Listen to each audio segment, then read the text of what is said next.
sûr que vous êtes en train de faire des choses qui vont résister, qui ne seront pas ébranlées, qui n'iront pas à la honte. Parce que c'est un système. La réalité vient de la spiritualité. Même la parole, on a dit que la parole est devenue chair.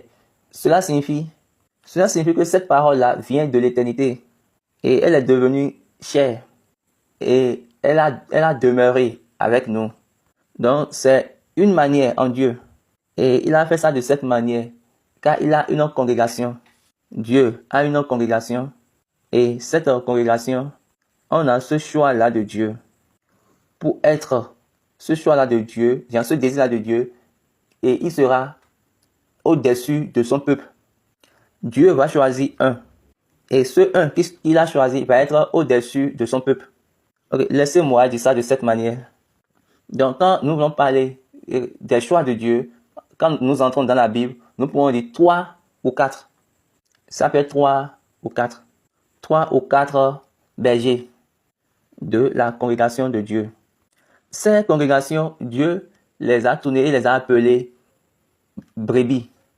N'oubliez pas, dans Somme, David a dit, nous sommes, Somme 100, verset 3, sachez que l'Éternel est Dieu, c'est lui qui nous a fait, et nous lui appartenons. Nous sommes son peuple et le troupeau de son pâturage. Donc, l'Église, comme brebis. Donc, tout membre de la communauté qu'on appelle l'Église, sont des brebis du pâturage de Dieu. Le pâturage de Dieu. Écoutez bien. Quand on parle du pâturage, c'est spirituel. Le pâturage, c'est un champ. Le pâturage, ce n'est pas une ville ou bien une cité. Est-ce que vous comprenez?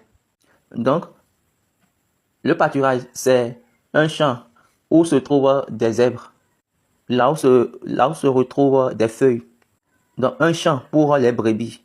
Donc, quand vous êtes les brebis du pâturage de Dieu, il y a d'abord les brebis de Dieu dans le champ spirituel qui doivent voir la réalité dans la physique. Donc, quand nous allons commencer par là, nous sommes tous son peuple. Nous avons à la tête Dieu, le